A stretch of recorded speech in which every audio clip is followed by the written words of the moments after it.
Yes. Good afternoon, Edward Kosior. Nice to Good have afternoon, Bert. nice to have you here. You are probably somewhere around the production somewhere. I'm in an outside setting because Yeah. it's quieter than it would be inside. So Yeah. hopefully this Okay. will work Fine. for Thank everyone. you that you made it possible for us. Edward, we had a discussion before, and so we have some topics to discuss because we wanted to discuss about recycling and why it's so important that we recycle and not burn the material and not landfill the material. Can we start with that, please? Yes. Okay. So this is very pertinent right now because we are at the beginning of COP26, where the world leaders are thinking about how do they meet the 1.5 degrees C limit that we need to live with. So at the moment, the world generates 4 billion tons of waste every year. Mm-hmm. If we recover materials from that waste stream, we can save of the order of 2 billion tons of CO2. Mm-hmm. So here is one way that we can actually 2 use billion materials again. tons. I'm sorry, 2 billion Edward. tons. This is Yeah, a 2 billion tons. really huge number. 2 billion tons of CO2. Yes. Yes, because we generate so much waste globally. Yeah. It's huge. So if we can save those resources from being wasted, we can save on digging up new resources. We save on massive amounts of carbon that would be generated in the production of these new materials. Yes. When you recycle plastics, if we could just give you a quick number, Yeah. we save something like over 1.5 tons of CO2 for every ton we recycle.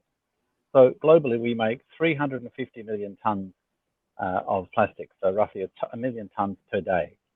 So if we Yes. can recycle, let's say 30% of that, let's call it Yeah. 100 million tons. So there's 100 million tons of just in the plastics that we can save. So 100 million tons is amazing and a big number. So this Yes. should be the driving force for our societies and our businesses and brand owners who generate material and packaging. And that's the role of the citizens of the planet to recycle those materials. Now, overriding the top of this very sensible direction to go into, we also have the economic equation. As it turns out, it's still cheaper to recycle material than it is to make new material. So there's a positive economic argument. The bit that's missing typically for everyone is the collection and recovery of packaging and materials that we use. Now, this is really the responsibility of citizens and the councils and the governments that they set up to control the communities. So if we have that, we have the economics and we have the environmental argument for recovering and recycling. Okay. And so we have to recycle, and it's no option to landfill the material because it will still be there in a long. Waste. Well, if it's buried in a way, you have carbon sequestration. In other words, you bury it, it stays there. You're not creating more CO2. If you burn it, you create CO2 and you put that into the atmosphere. So landfilling, in a way, has a lower carbon footprint than incineration.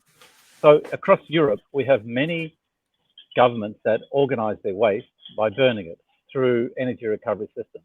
Now, of course, they are emitting fossil fuel CO2 through that combustion process.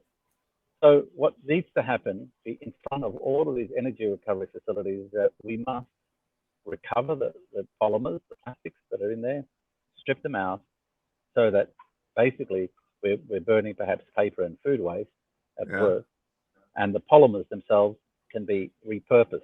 Now, either they are recycled back into a recycling process, or we're putting these through processes that are very often called chemical recycling, where we're basically decomposing the hydrocarbons back to smaller chain hydrocarbons and then putting back through a naphtha cracker for reuse in new plastics or in other applications, including chemicals such as this. If you think of the everyday detergent people use to wash their clothes in, it's made from oil typically.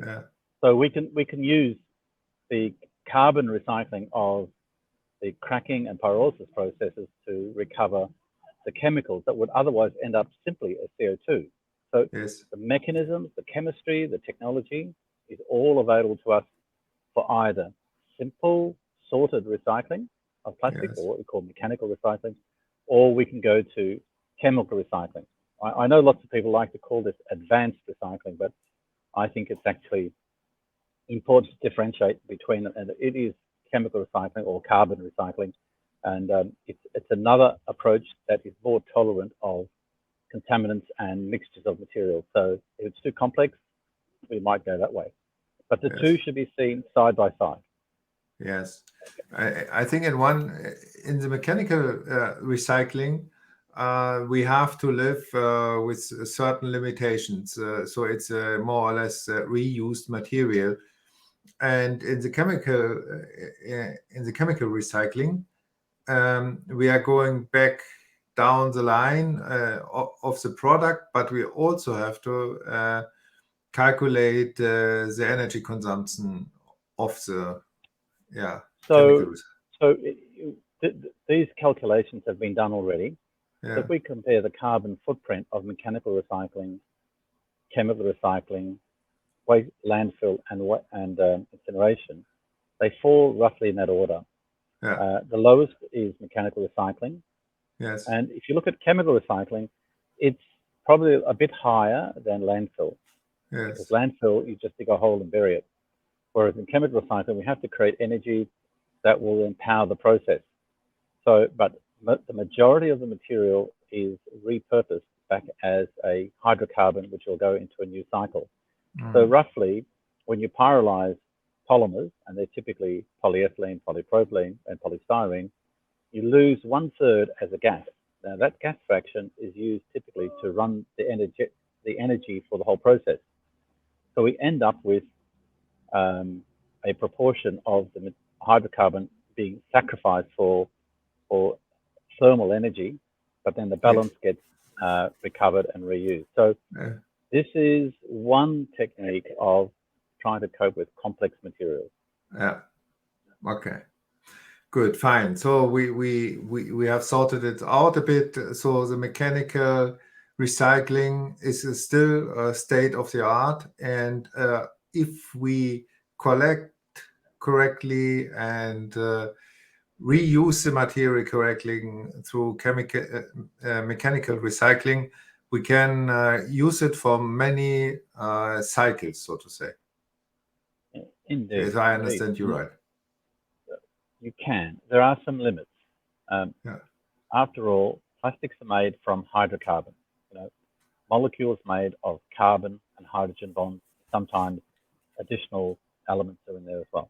But these are prone to thermal oxidation. So oxygen, which is a very reactive material, will react with both the hydrocarbon hydrogen, so it will form oxidation products. Oxidation products could lead to changes in molecular weight, changes in color. So there are limits. But one thing that we're doing right now is we're suggesting that we should be putting recycled content into many products, as opposed to concentrating into singular products. A lot of companies like to make 100% recycled content in their packaging.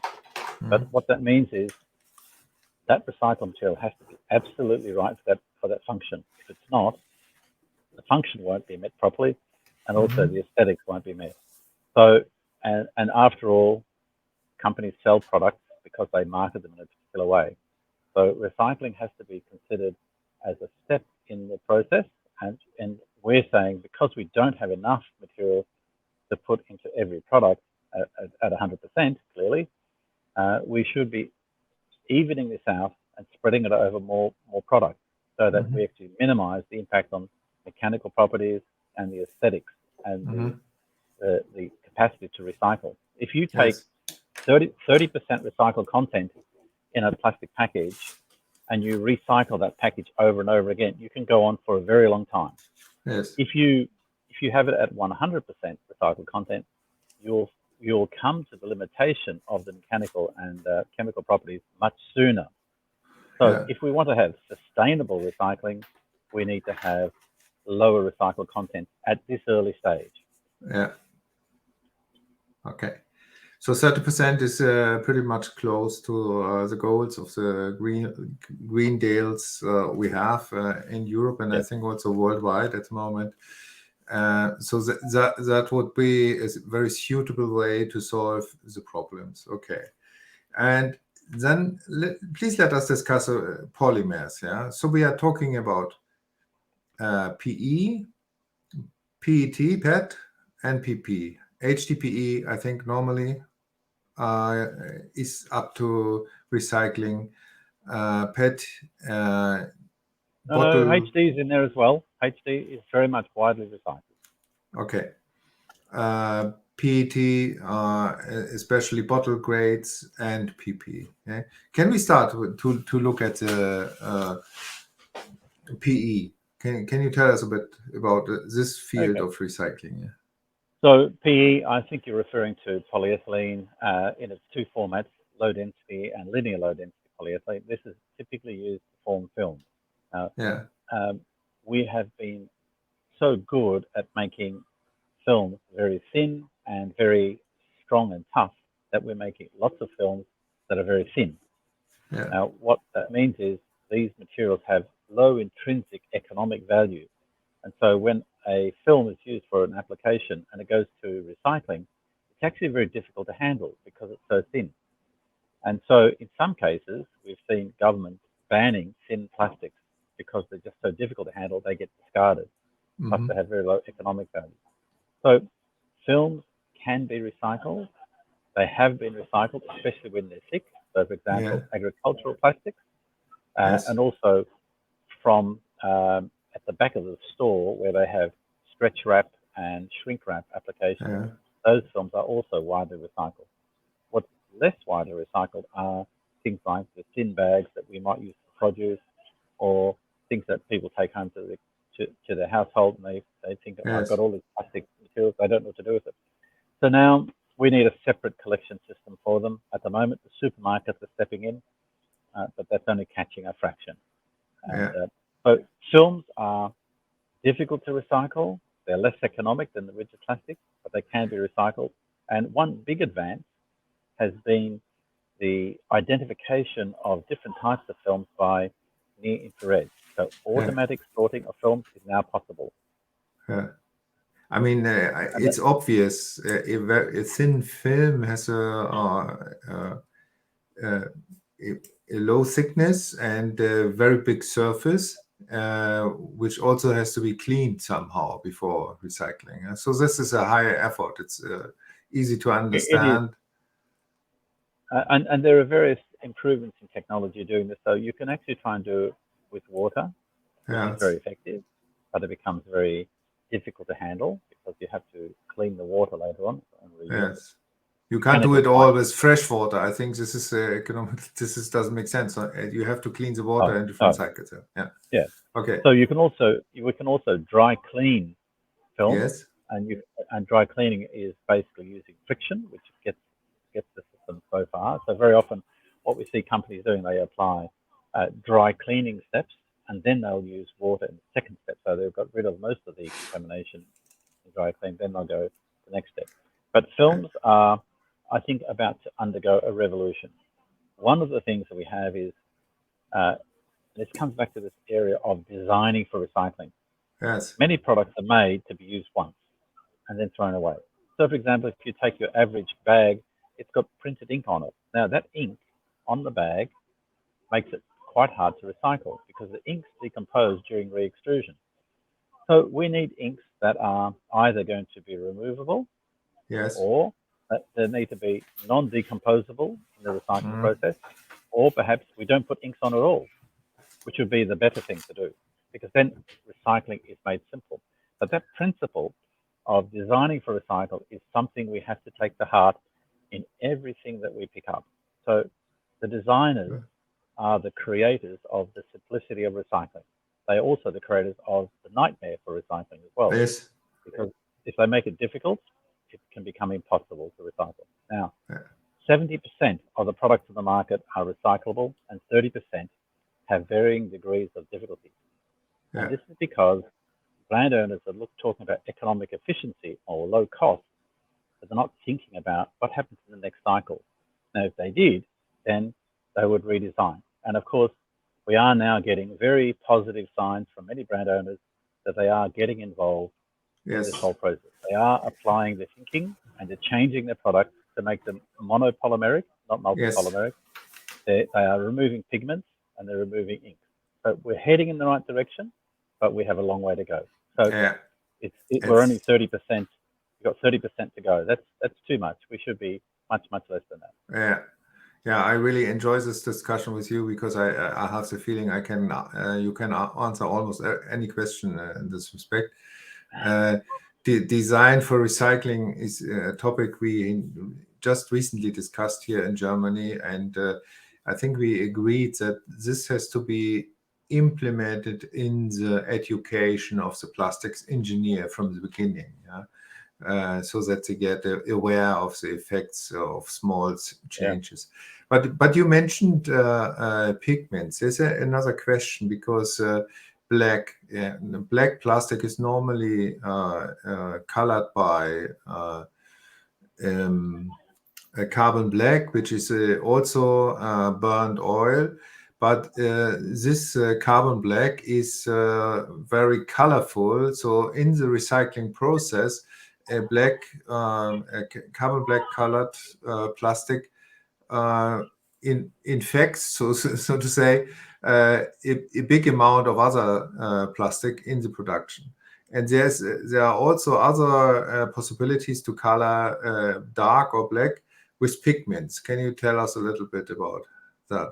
Okay, so carbon black is quite interesting material because the reason it's black is it absorbs all light. It absorbs the visible spectrum, the UV, and the infrared spectrum. It covers the whole spectrum. That's why it's black. So it just happens to be that form of carbon that's activated. So if we put black into a product or film and it appears black because it absorbs all light, that means that we can't use the conventional techniques of detection like near infrared for the sorting of these materials. Now, not so long ago, we developed a pigment system that looks black but does not absorb in the infrared section. So it absorbs in the visible. So to the eye, it looks black, but in the infrared section where we are doing the sorting, it appears transparent. And so that can be done by clever formulation. And that's something which we started probably about 7 years ago. And now we're seeing this technology around the world, which is great to see. But in terms of pigmentation, black has been, if you like, left behind. Many products that were black are now appearing in colors which are different. But when we talk about pigments, I'm talking about the removal of pigments from many packs, because one of the things that happens is if you were a brand owner and you were coming to a recycle like me and saying, oh, I want natural colored material because I want to put this in my package. And I've actually asked brand owners, okay, you want natural colored high density polyethylene, for example. How much natural colored polyethylene do you put on the market? And they say, oh, 0. We don't put any on the market. But of course, the recyclers can only bring back and recover what's put on the market. So there's no magic wand to remove the pigments unless you formulate packaging initially without the pigment. So this is now starting to close the whole cycle. Brand owners are realizing what they can get back. So if they make many pigmented plastics, they get back a gray material. So we're saying to them, okay, you've made it. Now start using the gray material that you've put on the market. And of course, they're reluctant to do that. But some are experimenting, and there are sleeves, there are ways of putting a sleeve onto a package which will color it, label it, so on. So there are many ways of getting there. But the ideal way is to restrict the color. And I have a little topic, which is a bit of a favorite topic of mine, about how we use color, because it can be very, very powerful. So I know this topic is talking about food grade polypropylene, and one of the big challenges in recycling anything back to food grade is to make the material from only food packaging. So in this case, what we have to do is we have to separate out the food packaging. Now, if we made all food packaging from either natural and white, it would be so simple to sort these on a sorting line because we just use our color sorting unit. Then all of the materials that are not used for food, let's say a detergent pack or a bottle that's used for a cleaning agent, we could make that a pastel color, pale green or red or brown or whatever. And then we can recycle those materials just based on color. Now, and then for anything that was toxic, let's say things that were poisonous, that used in the garage or used in the garden for a pesticide or a herbicide, we could make them black. Now, the black materials would not be recycled, and they would go back into another stream, which could be, for example, long life pipes, and so on, after proper cleaning. Yes. But you see, pigments. They have to get black anyway, and then it's good when they are already a little bit of some say shades of gray, yeah. Without coming too much into this topic. So there's a lot of power, but of course, this requires the business world to work together. And I think that's one of our big challenges, that we don't get people working together. So if I said in Japan, all PET bottles are clear. There's not one colored bottle. Yes. Whereas in Europe, we have lots of colored bottles. So in Japan, there's no law. The business world said, we're going to make all of our bottles clear. And they all are clear. Yeah. You know, they're cooperating. They're thinking, and they're making something happen. And we could do the same everywhere, but we don't. Yeah, I mean, in this field, designing for recycling, I mean, the major issue is, we have to explain to the consumer that the bottle in recycled plastic, the gray one or the white one, is better for him than the one in the fancy color, in whatever, because it can go back into the loop, and it's good for the consumer if we do that, not only for his children and grandchildren, but already in a few years. It's important that we have a working circular system. But anyway, however, my feeling is that the information at the consumer is too low, too little. So there's a lack of information to the people why circular economy is so important to them. I think this is coming, and I think the way councils and communities have to talk to their people is to say this is all part of our requirement to reduce carbon emissions. And I think that might give people a greater feeling of commitment to the cause, because they see that this is not just something that they are doing for the council, they're doing something for the future of the planet, future of their children, their grandchildren, future of their country. So they might be more diligent if they have a higher order motivation. And I think COP26, the way it's happening, we are basically digging our grave by using fossil fuels. So recycling and stopping to use fossil fuels is a really positive direction. So I think it could be a very good message for communities and governments to use. Yeah. And I think everybody would like to do something positive if we would understand why, but we are talking too less about it. This is my feeling. And I think one fact is clear: there is no alternative to plastic packaging. If we want to save the environment, it's not possible to use any other packaging material, because, for example, food, it has a high content of CO2. So we have to save the food as long as possible, and the only way to do it is efficiently is with plastic. So this is very important.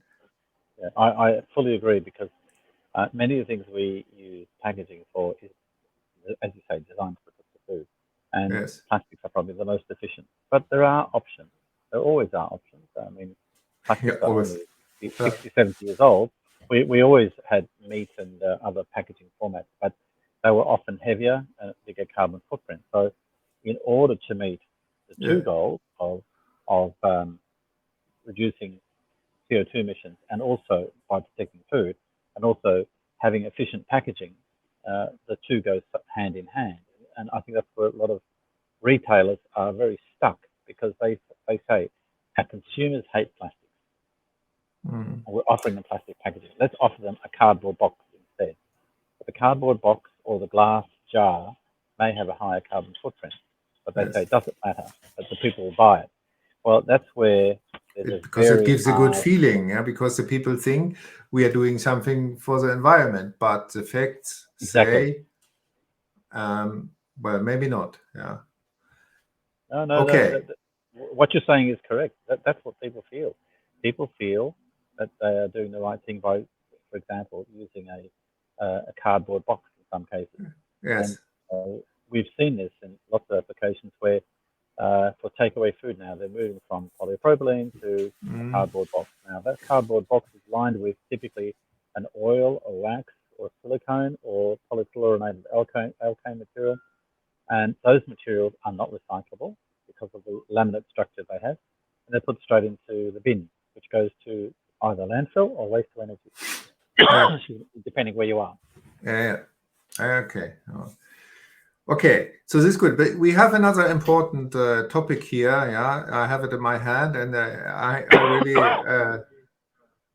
hope it's okay now, Edward. Yep.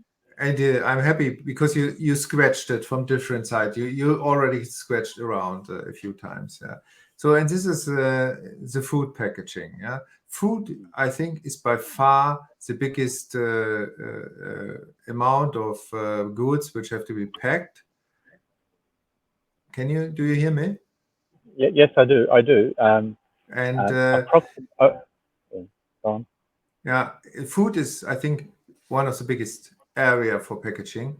And as the situation is now, we don't have a real material, recycled material, which is approved for food application. That means that especially the food packaging is today still always in prime. That's right. Correct. So let's just talk a bit about this issue. As you say, 70% of packaging that's made, and here I'm talking about polypropylene context, is used for food packaging. 70%. Now, of that 70% that's made out of food, typically it's commingled with non-food materials when it's recycled. And this means we've got non-food and food packaging together. If we can keep food packaging in one stream, then it's a lot easier to recycle it and come back to a food content. And it is important to keep that stream separate and uncontaminated. Now, this is often called closed loop recycling. Now, the challenge with polypropylene is there are many products made from polypropylene food products. So we have pots for yogurt, things like that. We have trays for meats and vegetables. We have tubs for various products. So people say, well, how do I tell the difference? Now, it's actually quite difficult for people to separate them out. As long as they clean their packaging and put it back into the recycling stream, we will then want machinery to do this work. So in part of our work, we will ask this question: how do we separate food from non-food? So we developed a label that has a fluorescent marker on the surface. And so under ultraviolet light, these materials fluoresce. So normally they're invisible, but under UV light, they change color, and a camera can see the changing color even at extremely high speeds. So 3 meters per second, we can detect and we can separate out that package with a marker on the surface. That allows us to separate food from non-food. Now, once we do the recycling step, we actually remove the marker from the surface because it's on as a label or part of a label, and it gets removed during the washing process. We take it out and we leave the plastic as it was before. So then we have the chance to make a separate fraction of food material. Now, this is, if you like, the second step. The first step was to separate that polypropylene. Second step, to separate the food. Third step in the process is to put it through a decontamination process. Now, the reason why we do this is theoretically, some of those packages could have been used for non-food applications, but we wouldn't know it because they may be already marked as a food package. And they could have also come in contact with non-food materials during the recycling process. So we have to have a very powerful decontamination process that can strip out any materials that were accidentally coming in contact with food packaging. Now, so this is the third step, and this is really where the recycling businesses have to become very high tech, because no longer can we use just simple washing, cleaning, extrusion steps, but we have to use very powerful decontamination steps. And they are available, and they are there for PET, for high density, and we've developed the one for polypropylene. So these steps are the critical stages. And of course, the only way you can get recognized for having a clean food grade material is to give it to the food authorities in the specific country that you're in. So if we take Europe as an example, we have the European Food Standards Authority, EFSA. They are the body that sets the regulations for approved materials that can be in contact with plastic. And there is a regulation about recycled plastic in contact with food. And there are various steps that you must undertake to prove that your process is bulletproof. And so basically they have what's called a challenge test, where you deliberately contaminate material, you put it through the process, and then it has to come out equivalent to virgin plastic in terms of freedom from contamination. So this is, if you like, the process that EFSA use, US FDA, and other countries use. But probably US FDA and EFSA are the gold standards in this area. Okay. I think this with the marking, ultraviolet marking, is the first time that I hear about this. This sounds very smart to me. Is it your idea? Have you developed it? Sounds like this, Edward. Well, there are various types of markers that have been developed. So we've developed fluorescent markers that respond to ultraviolet light. And we've designed this to work with the existing sorting machinery that's all over Europe and USA and elsewhere. So all we have to do is put a label and ultraviolet light, everything works. So there are other techniques that use UV lasers, and then they put the marker on the label or in the package. The problem with UV lasers is that you're using high energy irradiation, and lasers have to be contained in a special space. So that's another technique. There's a company that puts dots on the product, and so we can optically detect the presence of these dots. We can optically decode what those dots mean. And there's also digital watermarks, which are inside the print of an object. And they are a different process again, because you have to zoom in on the pixels of the print on the package. You have to look for and find the digital imprint, and then you have to make a decision about processing that. So that's technically extremely complex to do. And my sort of philosophy in recycling is, if you walk into a recycling plant, you have to look at the people running that plant. And essentially, there are many operators, and we don't have computer technicians running those places. So the technology has to be simple and robust. It must be able to be run and set by people who've got lots of things to do, but they can do it very simply. And that's really the hallmark of all recycling operations. They run 24/7, they are high productivity, and they have to be simple to run, simple to service, simple to maintain, and simple to set. So these are all the hallmarks of successful recycling. I once did something very high tech in recycling, and they said to me, "Are you going to have a chemist on the process?" I said, "No." And I realized what I had done. You don't have the chemist in the night shift or during the weekend. It's the same in every plastic production. It's the same topic. Exactly. So I had to change my thinking. Okay. Just a brief question, because you are a chemist, Edward. How about the regulation side? Are the regulations too sharp to get material approved? Because on one hand, the legislative side wants to have recycling and Green Deal. On the other hand, we have very high expectations at the approval side. Is it too high, or can we make some, let's say, variations? Because I would consider we don't have the same requirements if we would pack yogurt, for example, compared to apples or carrots or so. Okay. So you touch on an extremely important topic here. Are the regulations helping or hindering? And what standards should we have? Number one, the standards must make sure that whatever we use is stringent. And if we recycle something for food contact, it has to be safe. It absolutely has to be safe. And so and there are various levels of safety that we can prescribe. So in summary, I think the regulations that are indeed very stringent.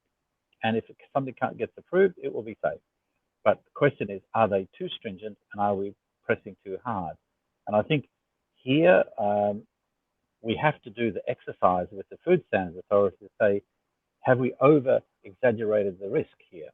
And what happens if we do some research and find out at what level can we ease the regulations without affecting the quality and the purity of the material?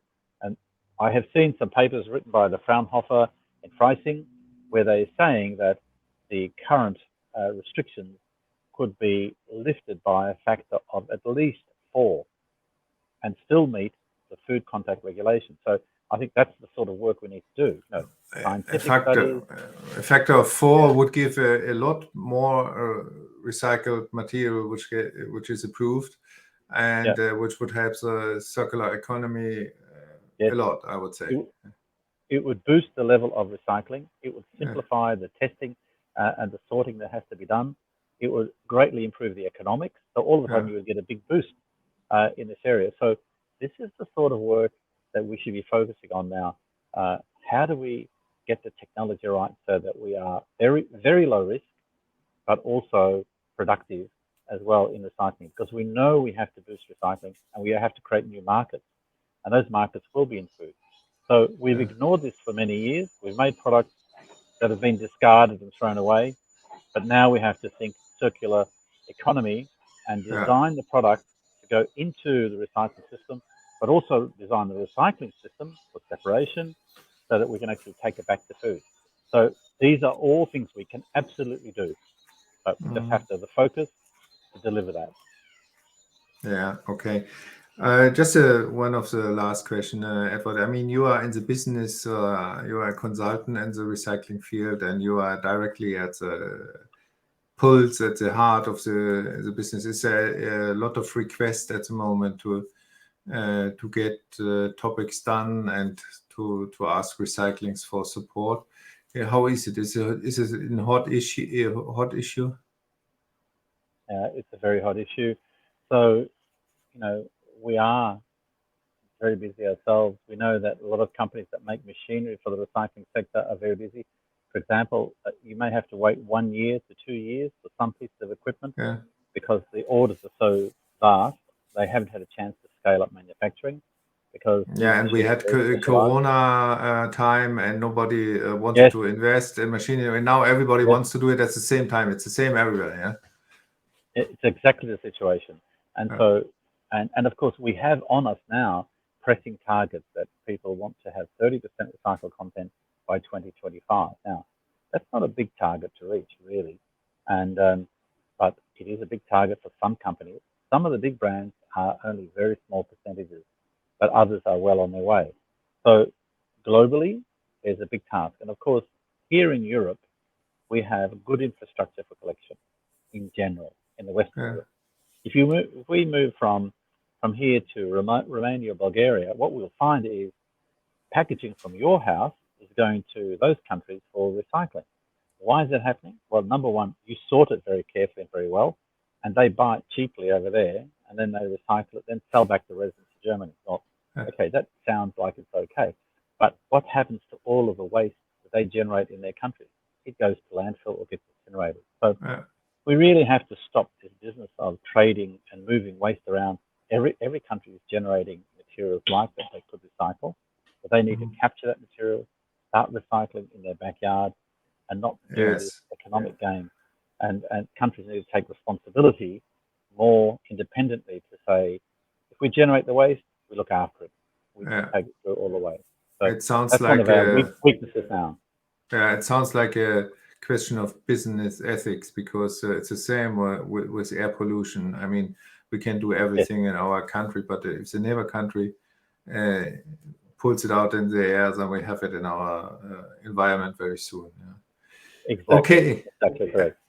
Okay, Edward, fantastic. Yeah, wonderful. Wonderful discussion, yeah, and I thank you very much for the interview. I mean, just one question: you are standing in the public almost every day. You are explaining it to the people all the time. You are on a mission. Yeah, have you ever been rewarded by the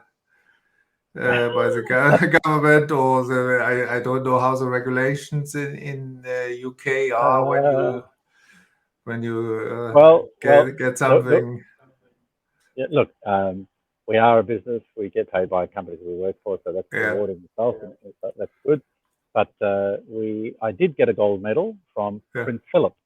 Oh, I think fine. Sad to say that was the last Prince Philip medal awarded for polymers in the service of man. So that was a real honor to get that. And of course, I have for many years been an academic, as a professor, and my role there was to teach and educate, which is something I feel I'm still doing now. But the reason why I moved to the business field is because we can actually do things in a big way, not just in a university, but we can build a factory, we can recycle materials, we can develop technologies that make it more cost efficient, make it better and effective. That's why I moved into the business world. And I think I've spent many years doing this, but I'm looking for, if you like, the new generation to come along and boost this along as well. And I'm sure it's going to happen. I know we will. And it's usually in the darkest hour that people start to refocus their efforts to make things better and turn things around. Edward, I'm thanking you. Thank you very much. It was a wonderful discussion and interview, and I would say thank you and see you soon. Right? Thank you, Bernd, and you've been a very kind host. Thank you very much. Thank you. Thank you. Goodbye, Edward. All the best. Goodbye. Goodbye.